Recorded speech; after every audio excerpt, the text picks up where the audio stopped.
मेरी शादी एक अनपढ़ से हुई जबकि मैं पढ़ी लिखी हूँ। मेरा नाम दिव्या है।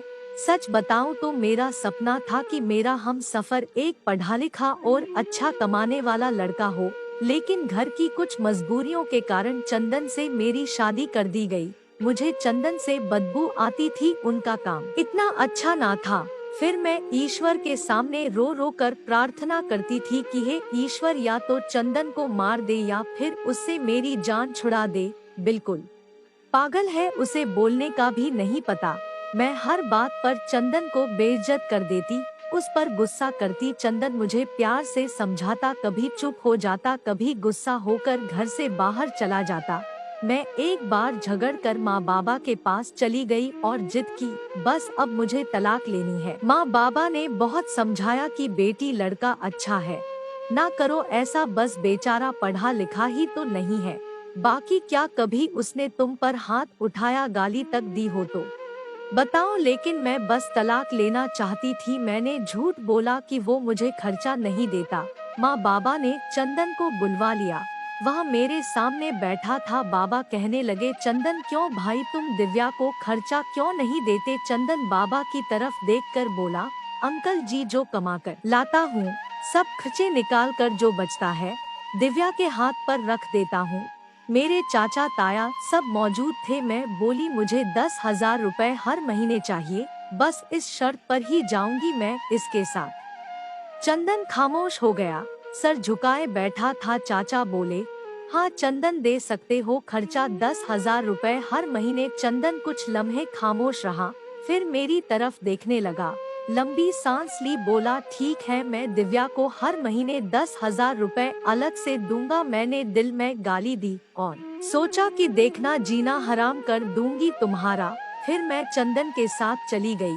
बिजली, पानी, गैस का बिल, राशन, खाना और भी बहुत खर्च थे। चंदन से जब भी पूछा क्या काम करते हो तो कहता गवर्नमेंट ऑफिस में काम करता हूँ। उसके अलावा ना मैंने कभी पूछा ना उन्होंने कुछ बताया। खैर, चंदन मुझे हर महीने 10,000 रुपए देता। एक दिन मैंने कहा, मुझे आईफोन लेकर दो।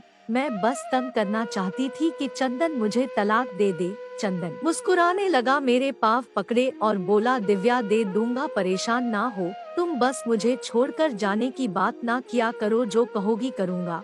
मैं कभी खाने में मिर्च ज्यादा डाल देती तो कभी ज्यादा नमक, व थका हारा काम से आता, खाना खाकर बेहोशों की तरह सो जाता। ना जाने कौन सा काम करता था कि इतना थक जाता था। मैं जितनी नफरत करती उस बेवकूफ से, वो मुझे उतनी ही ज्यादा मोहब्बत करता था। मैं एक दिन अपनी दोस्त के साथ कार से शॉपिंग करने जा रही थी, शहर के सबसे महंगे और बड़े मॉल में। जब हम एक बस अड्डे के पास से गुजरे तो मेरी आंखों ने जो लम्हा देखा, मैं बेजान हो गई।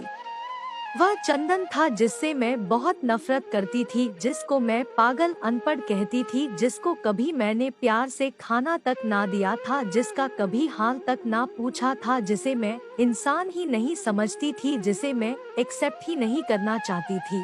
वह चंदन सर पर बोझ उठाए किसी का सामान बस पर चढ़ा रहा था। टांगे कांप रही थी, पुराने से कपड़े पहने, पसीने से लथपथ, पाँव में टूटी हुई जूती पहनी थी।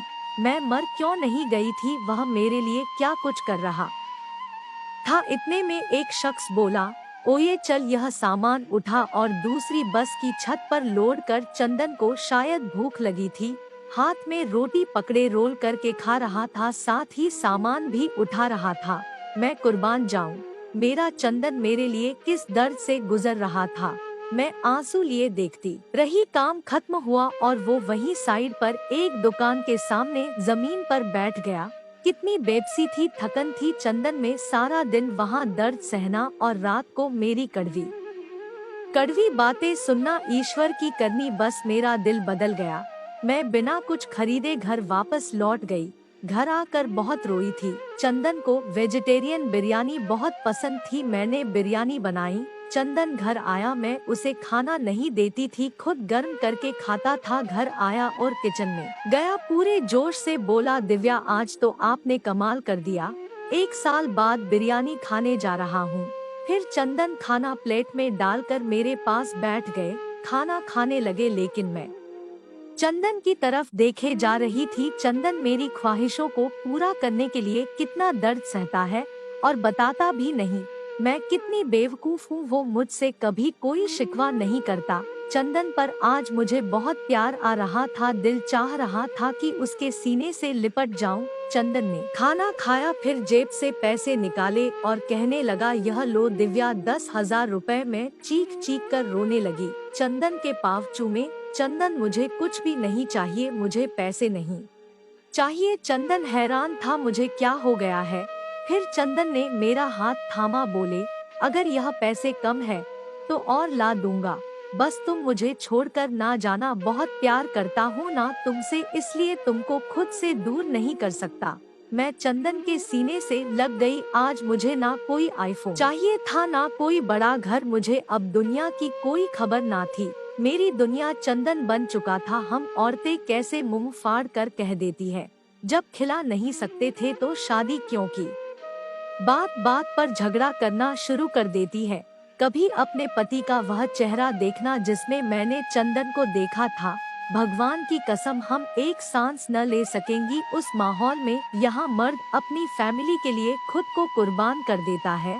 जितना पति कमाता है उस पर खुश रहो, भगवान कसम। मुझे बड़ी गाड़ियों और एसी वाले महल में वह सुकून नहीं मिला जो सुकून चंदन की बाहों में आता है, जो सुकून चंदन का सर दबाने में आता है, जो सुकून चंदन की पसंद के खाने बनाने में आता है।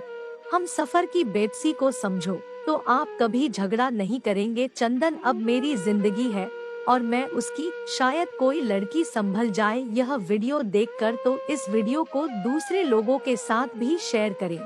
दोस्तों, आपको ये कहानी कैसी लगी हमें कमेंट सेक्शन में जरूर बताएं।